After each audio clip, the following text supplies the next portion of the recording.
मैं कांग्रेस का समर्थन नहीं करती, लेकिन इसे एक ईमानदार नागरिक होने के नाते सुनिएगा।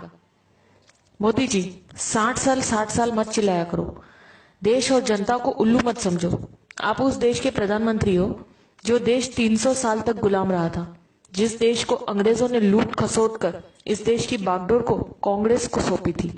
1947 में देश में सुई तक नहीं बनती थी। सारा देश राजा रजवाड़ों के झगड़ों में बटा हुआ था।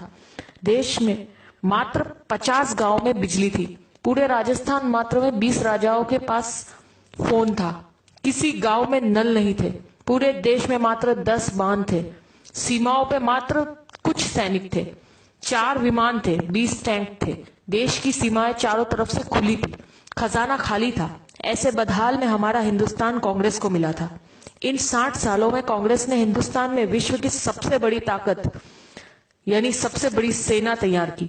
हजारों विमान, हजारों टैंक, लाखों फैक्ट्रियां, लाखों गांव में बिजली, हजारों बांधों का कंस्ट्रक्शन, लाखों किलोमीटर सड़कों का निर्माण, परमाणु बम, हर हाथ में फोन, हर घर में मोटरसाइकिल वाला मजबूत देश इन 60 सालों में तैयार करके दिया है कांग्रेस ने। भारत ने पिछले 60 सालों में तरक्की भी बहुत की है। भूतपूर्व प्रधानमंत्रियों ने कई इतिहास रच दिए, जिसकी वजह से भारत आज एशिया की दूसरी सबसे बड़ी ताकत है। भारत दुनिया का सर्वश्रेष्ठ संविधान बन चुका है। भारत एशियाई खेलों में मेजबानी कर चुका है। भारत ने भागड़ा और रिहंद जैसे बांध भी बन चुके हैं। देश भामा न्यूक्लियर रिसर्च सेंटर का उद्घाटन कर चुका है।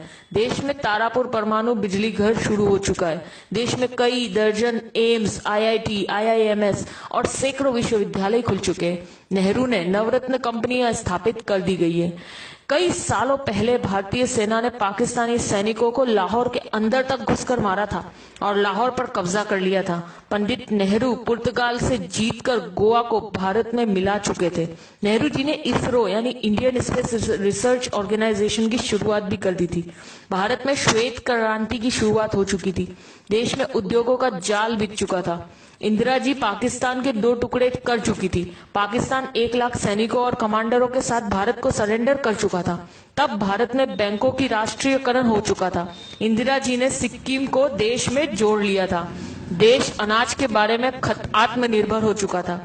भारत हवाई जहाज और हेलीकॉप्टर तक बनाने लगा था। राजीव गांधी ने देश के घर घर में टीवी पहुंचा दिया था। देश में सुपर कंप्यूटर, टेलीविजन और सूचना क्रांति यानी इंफॉर्मेशन टेक्नोलॉजी पूरे भारत में स्थापित हो चुकी थी।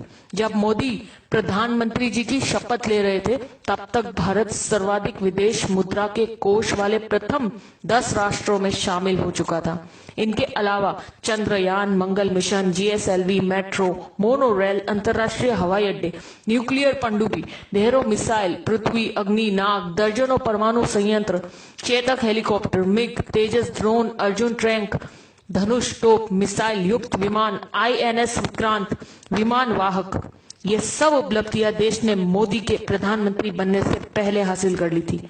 हर जागरूक नागरिक की तरह इस मैसेज को ज्यादा से ज्यादा ग्रुपों तक पहुंचाइए, ताकि मोदी जी और उनके जुमले गलत साबित हो सके। जी बार बार उनका पूछना कि 60 सालों में क्या हुआ, तो उन्हें पता चल सके और अंधभक्तों की आंखों से पट्टी उतर सके। जय हिंद।